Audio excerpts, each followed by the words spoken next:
कनक रुचिरे नील शिखरे बसंत सादांत सहज बलभद्रेण बलिना सुभद्रा मध्यस्थ सकल सुर सेवा शरद जगन्नाथ स्वामी नयन पथगामी भव तुमे। सर्वप्रथमे मध्य गुरुपाद पद्म शिल भक्ति कौमुद संत गोसाई महाराज अभय चरणार बिंदरे दिन दास यथायोग्य प्रणति ज्ञापन के सज्जन आपण मान को अनेक अनेक अभिनंदन शुभकामना।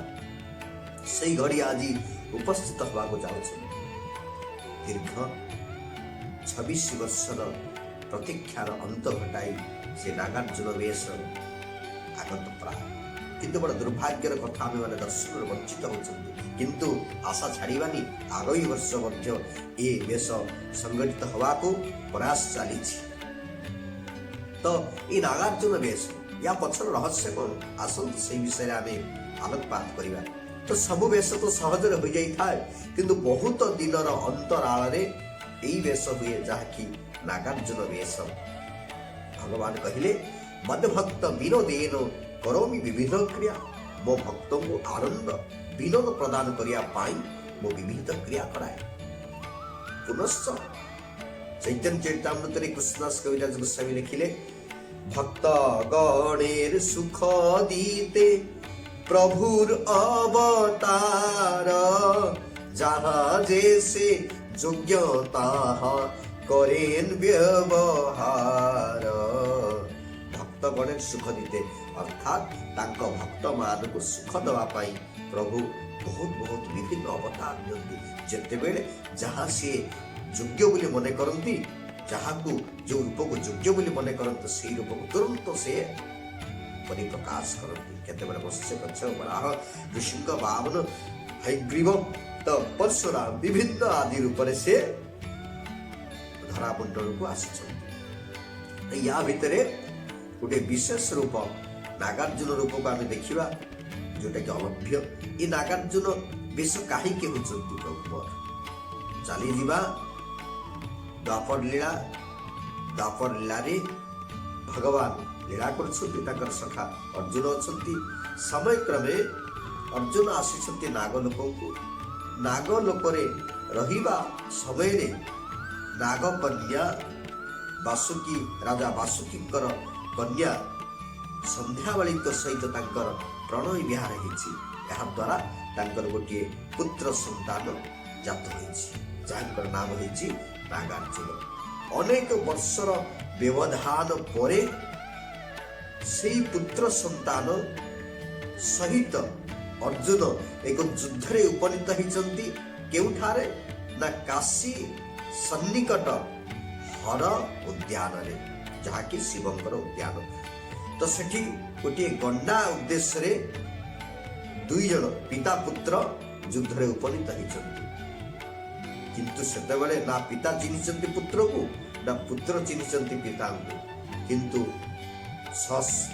नागार्जुन पराक्रम रे अर्जुन मृत्यु मुखरे अवनीत होती। सेपटे संध्यावाली देखुचंती जे अर्जुन जिते बेले संध्यावाली की छाड़ी के जाइथिले गोटे वृक्ष रोपण करथिले कहले हे प्रिय देखिबो जिते बेले वृक्षटी झाउली जीवो जानिबो जे तुम स्वामी किसी असुविधा पड़ी किंतु जिते बेले पर्यंत वृक्षटी सतेज रे तुम्हें जानिबो तुम स्वामी सुखरे आराम रे अछंती। तो सेदिन वृक्षटी झाउली जाउछि मनरे बड़ चिंता आसी बड़ दुखरे संध्यावाली कालातिपात कर समय रे अर्जुन समस्त मुकुट अलंकार को नहीं धनु बाण को आनी पहुंचाई माँ पाखरे नागार्जुन। माँ जिनिस गुड़िक पदार्थ गुड़िक देखिकी आचंबित होती अरे ये तो तुम पिताश्री अर्जुन।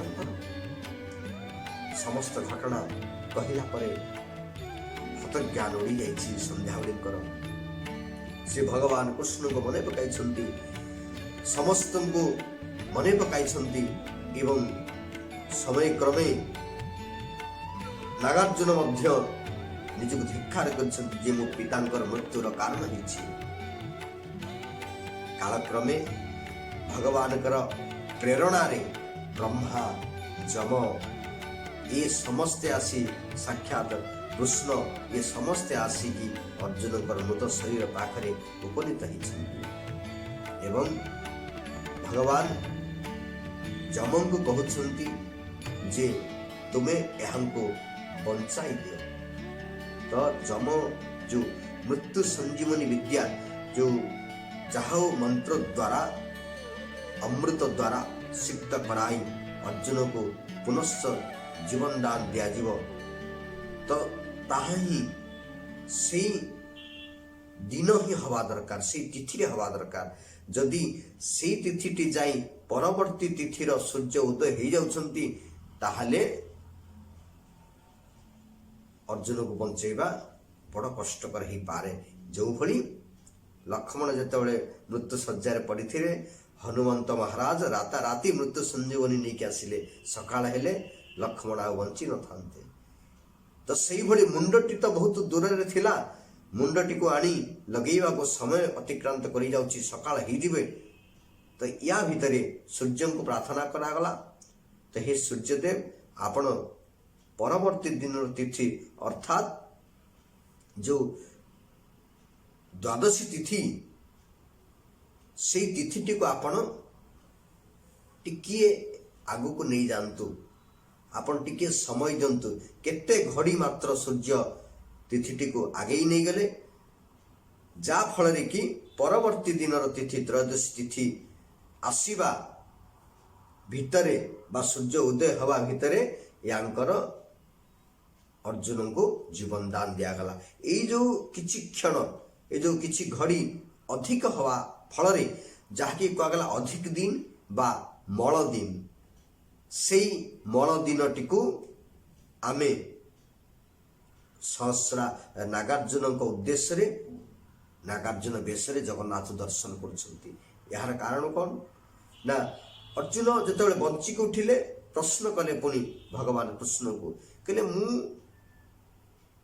काहाको भी बद्ध करिछि किंतु मु एठी यांक पाखरे हारिले काहेकि कहले भगवान कहले तुम्हें भी मोर गोटे विभूति शक्ति जो भली मु मध्य मोर आउरी मुख्यतः भाव में मोर विभूति शक्ति ए नागार्जुन भितर संगठित ही अछि तेणु ये नागार्जुन ही मोरी रूपांतर नारद सेठार उपनीत थांती कहले प्रभु से वेश थरे आपण देखांतो ना। तो भगवान कृष्ण सेठी नारद को अर्जुन को नागार्जुन वेश देखैछन्ति एवं नारदंकर कथा को रक्षा करी ये जनमानसक पाई कथा देइथिले जे भविष्यत रे कली काल रे मु मध्य जेतेबेले पंचक 5 दिन परिवर्तन जेतेबेले षष्ठ दिन हबो से जो मल दिन से जो अधिक दिन से दिन रे मु एई बेश रे अवतरित हेबी। जो भली शिव जो भली किरात हेकी और युद्ध करथिले अर्जुन संगरे सेई भली किरात अर्जुन युद्ध एठी सेई भली नागार्जुन युद्ध नागार्जुन ये अर्जुन युद्ध अर्थात भगवान कृष्णकर गोटे आवेश रूप रे अर्जुन सहित युद्ध होता ये गोटे किंवदंती। तो सेपटे आउ गोटे किंवदंती के आमे जदि जीवा जितेबेले लीला करुथांती भगवान परशुराम कहलेनी क्षत्रिय रुधिरमय जगत पगत पापम स्नपयसि पयसि समित भवतापम केशव धृत भृगुपति रूप जय जगदीश हरे जय जगदीश हरे। जयदेव गोस्वामी लिखिले जे क्षत्रिय रुधिरमय जगत पगत पापम ये जगत रे पापी क्षत्रिय मान को विनाश करिसंती 21 बार क्षत्रिय को निपात करिसंती किए भगवान परशुराम। जेतेबेले सहस्रार्जुन तार ताड़ना जेतेबेले ऋषि मानक प्रति असह्य हला ऋषि को आक्रमण कले ऋषि को अत्यंत कष्ट देले से ऋषि पुत्र जमदग्निकर पुत्र रेणुका सुत भगवान परशुराम सहस्रार्जुन को बद्ध करथिले।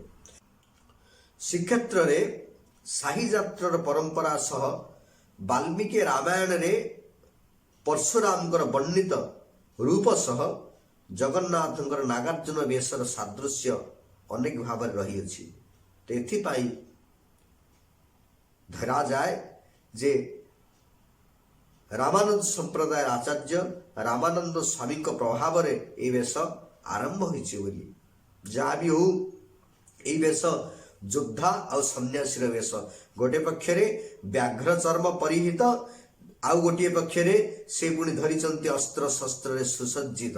ତେଣୁ ଇଏ ଆଉ ମଧ୍ୟ କୁହାଯାଏ ନାଗା ସାଧୁଙ୍କ ପାଇଁ ମଧ୍ୟ ଇଏ ନାଗାର୍ଜୁନ।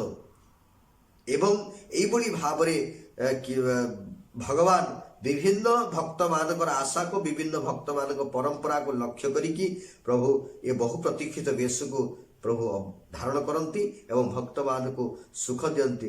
ତ ଆମ୍ଭେମାନେ ଆଗାମୀ ବର୍ଷ ଅପେକ୍ଷା କରିବା ଦର୍ଶନ କରିବା ପାଇଁ, କିନ୍ତୁ ନିଜ ମାନସିକ ଭାବରେ ମାନସ ପଟରେ ଏ ବର୍ଷ ପ୍ରଭୁଙ୍କର ଏହି ଅପୂର୍ବ ରୂପ ଏବଂ ଲୀଳାକୁ ଆମେ ମନେ ମନେ ଚିନ୍ତନ କରି ଆମର ଭକ୍ତିକୁ ଆମେ ଆଗେଇ ନେବା। ତ ଏଠାରେ ଆମେ ଆସିବା ଯେ ଏଇ ବେଶ କିପରି ପ୍ରସ୍ତୁତ ହୁଏ।